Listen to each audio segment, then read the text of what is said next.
दोस्तों बीसीसीआई ने प्लेयर्स का एनुअल कॉन्ट्रैक्ट जो है वो अनाउंस कर दिया है और कहते हैं ना कि जो बड़े बूढ़े हैं वो कह के गए हैं कि पानी में रह के मगरमच्छ से बैर नहीं करना चाहिए। ऐसा मैं क्यों कह रहा हूँ ये आपको मैं थोड़ी देर बाद बताऊंगा। चलिए बिना आपका समय व्यर्थ करते हुए हम शुरुआत करते हैं कि किन किन खिलाड़ियों को कौन कौन से ग्रेड में रखा गया और किनका प्रमोशन हुआ है, किनका डिमोशन हुआ, सब कुछ हम इस वीडियो में जानेंगे। चलिए सबसे पहले तो हम देख लेते हैं कि अक्टूबर ये जो है ये अक्टूबर 2023 से चालू होगा और सितंबर 30 2024 तक ये चलेगा। ठीक है, इतने दिन के लिए ये कॉन्ट्रैक्ट है। इसके बाद फिर नया अनाउंस होगा, उसमें रिन्यू होगा, फिर प्लेयर्स का परफॉर्मेंस होगा, उसके अकॉर्डिंग उनको प्रमोशन और डिमोशन मिलेगा। वो सब कुछ आगे 1 साल बाद होगा। फिलहाल जो अभी पिछले साल का परफॉर्मेंस रहा है, रिसेंट परफॉर्मेंस रहा है, सभी को मद्देनजर रखते हुए सभी को एनालिसिस करने के बाद ये अनाउंसमेंट किया गया है। ठीक है, चलिए देखते हैं। सालाना जो 7 करोड़ A+ का जो ग्रेड है उसमें सालाना 7 करोड़, हर साल 7 करोड़ रुपए मिलेंगे। ठीक है, उसमें कोई चेंज नहीं है। रोहित शर्मा, विराट कोहली, जसप्रीत बुमराह, रविंद्र जडेजा, ये चारों खिलाड़ी पहले भी थे, अभी भी है। इसमें कोई किसी प्रकार की छेड़छाड़ नहीं की गई है। ठीक है, चलिए अब देख लेते हैं ए। जो ग्रेड ए पिछला था वो A+ था, ये ग्रेड ए है। ए ग्रेड में देखिए 6 खिलाड़ी हैं, रविचंद्रन अश्विन, मोहम्मद शमी, मोहम्मद सिराज, केएल राहुल, शुभमन गिल और हार्दिक पांड्या। इसमें आप इन प्लेयर्स को हर साल 5 करोड़ रुपए मिलते हैं। अब ये ग्रीन डॉट यहाँ पे देखिए, ग्रीन डॉट का मतलब क्या है? ग्रीन डॉट का मतलब ये है कि इनको प्रमोशन मिला है। मोहम्मद सिराज को हालिया प्रदर्शन देखते हुए, जिस तरह का टेस्ट और वनडे में इनका परफॉर्मेंस रहा है उसको देखते हुए इनको प्रमोशन मिला है। पहले ये ग्रेड बी में थे, अब प्रमोट होकर के ये ग्रेड ए में आ गए। इसी तरह केएल राहुल को भी प्रमोशन मिला है। पहले इनको 3 करोड़ रुपए मिलते थे साल के, अब इनको मिल रहे हैं 5 करोड़ रुपए। इसी तरह शुभमन गिल का भी हालिया फॉर्म आपने देखा होगा, जिस तरह से परफॉर्मेंस की उन्होंने, वर्ल्ड कप में भी अच्छा रहा परफॉर्मेंस और जो T20 सीरीज हुई थी उनमें भी काफी अच्छा परफॉर्मेंस था, जिसकी वजह से उनको भी प्रमोशन मिला है। हार्दिक पांड्या पहले भी ग्रेड ए में थे और अभी भी ग्रेड ए में है। मोहम्मद शमी, हालांकि मोहम्मद शमी को मुझको ऐसा पर्सनली लगता है कि जिस तरह से आपने देखा होगा वर्ल्ड कप में उनका प्रदर्शन रहा है, काबिल तारीफ कमाल प्रदर्शन रहा है, तो मुझको ऐसा पर्सनली फील होता है कि शायद उनको ए ग्रेड से उठा करके उनको A+ ग्रेड में रखना चाहिए था। लेकिन ठीक है, सेलेक्टर्स और बीसीसीआई जो है उन्होंने जो भी सोचा उसके अकॉर्डिंग फिलहाल रविचंद्रन अश्विन, मोहम्मद शमी और हार्दिक पांड्या जो रहे हैं वो सेम ग्रेड में है। बाकी 3 प्लेयर्स का प्रमोशन हुआ है, बी ग्रेड से लेकर के ए ग्रेड में आ गए हैं। अब देखते हैं बी ग्रेड वालों का।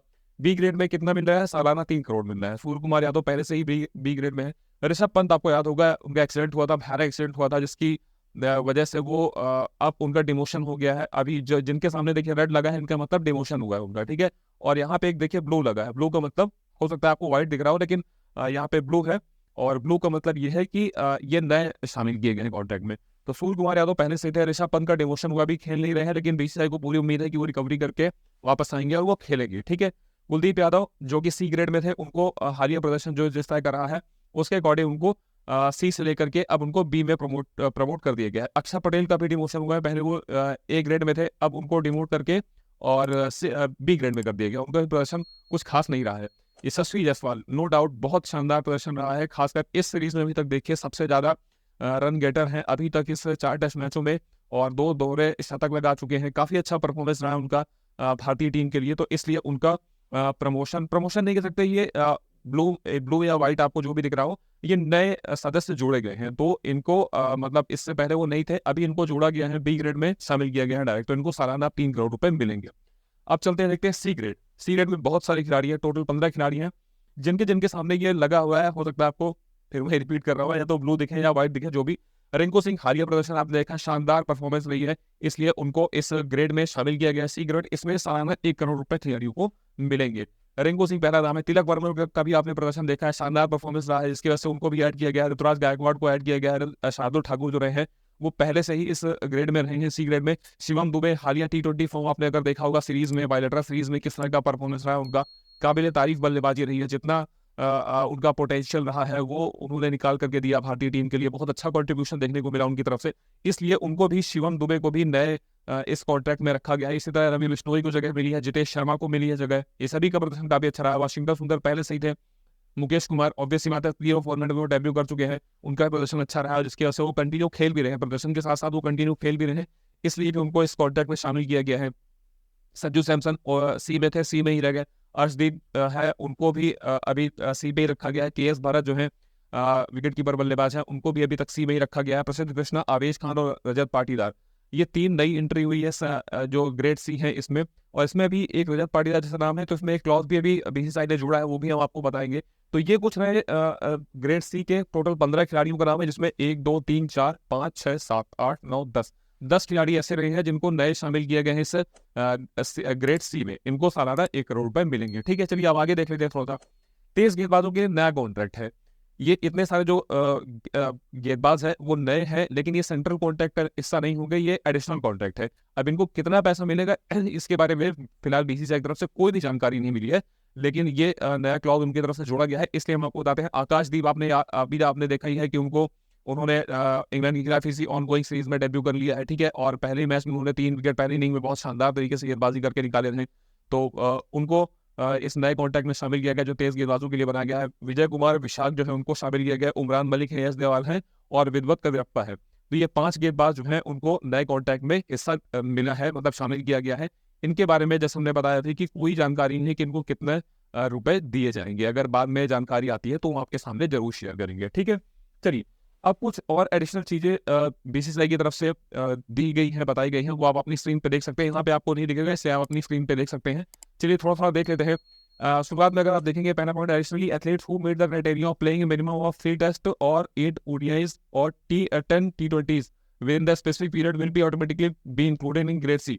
जो खिलाड़ी 3 टेस्ट या 8 वनडे या 10 टी20 मैच खेल लेते हैं इस स्पेसिफिक पीरियड में, वो ऑटोमेटिकली ग्रेड सी में आ जाएंगे, ठीक है, on A pro rata basis.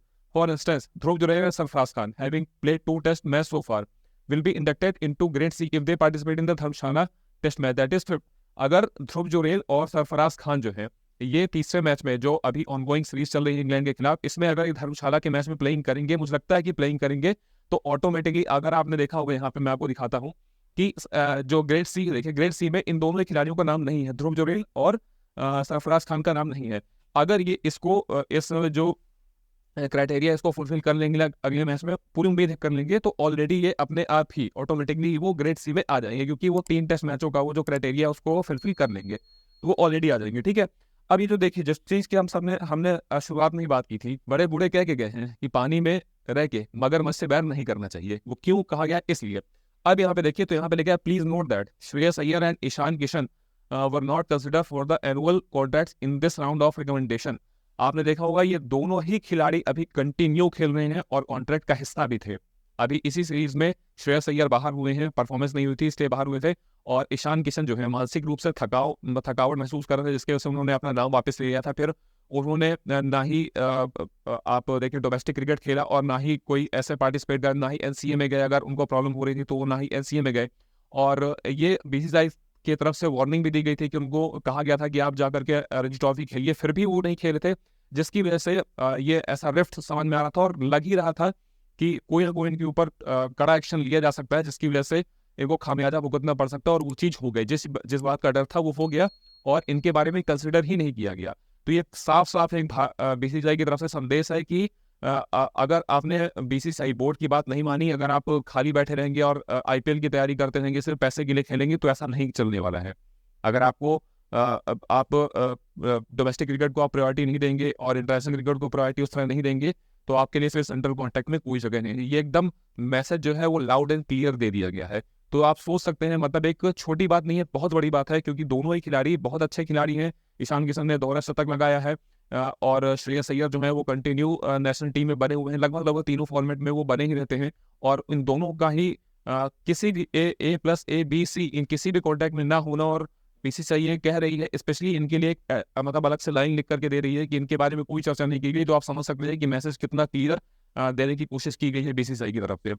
तो ये चीज बाकी खिलाड़ियों के लिए भी लागू हो रही है कि अब नेक्स्ट टाइम आप जब भी कभी ऐसा कोई इंसिडेंट हो या ऐसा कुछ चीजें हो, तो आप ध्यान रखिए कि आपको डोमेस्टिक क्रिकेट खेलना ही खेलना है, और उसके बाद परफॉर्मेंस करके आपको आना है। अभी कल के मैच का जो अभी रांची टेस्ट खत्म होता, उसके बाद जब प्रेस कॉन्फ्रेंस हुई थी, तब रोहित शर्मा ने भी कहा था कि जिन खिलाड़ियों के अंदर खेलने को लेकर के फूंक नहीं है, उनकी टीम में कोई जगह नहीं बनती है। तो उन्होंने भी इनडायरेक्टली ईशान किशन और श्रेयस अय्यर को पॉइंट आउट किया था कि अगर आप नहीं खेलना चाहते हैं, आपकी इच्छा नहीं है, तो आपके लिए इस टीम में जगह नहीं है, और इस टीम के साथ साथ सेंट्रल कॉन्ट्रैक्ट में भी आपके लिए कोई भी जगह नहीं है। तो ये मैसेज बीसीसीआई की तरफ से लाउड एंड क्लियर दे दिया गया है, ठीक है।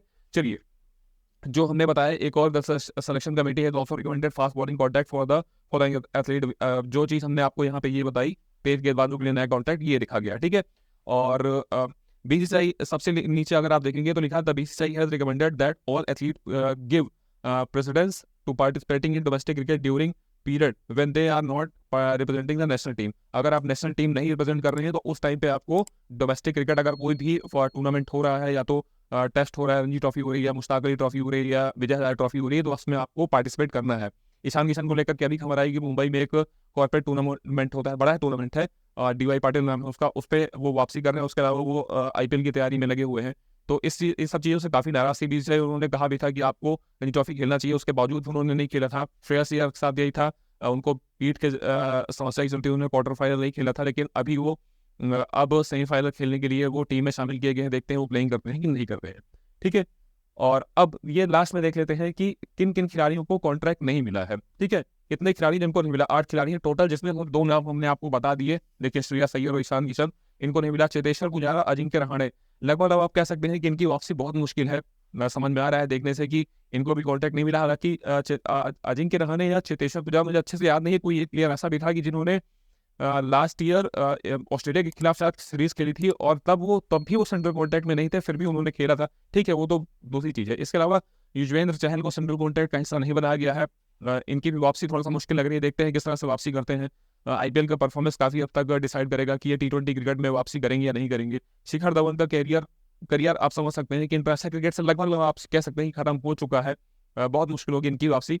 उमेश यादव और दीपक हुडा, इनके लिए चांसेस बने हैं, लेकिन फिलहाल अभी इनको कॉन्ट्रैक्ट में जगह नहीं दी गई है। अब देखते हैं कि कैसा परफॉर्मेंस करते हैं डोमेस्टिक या IPL में, क्या इनकी वापसी होती है नहीं होती है। ये भविष्य की बातें हैं, जब ऐसा कुछ होगा तो वो आपके सामने वो खबर लेकर के आएंगे।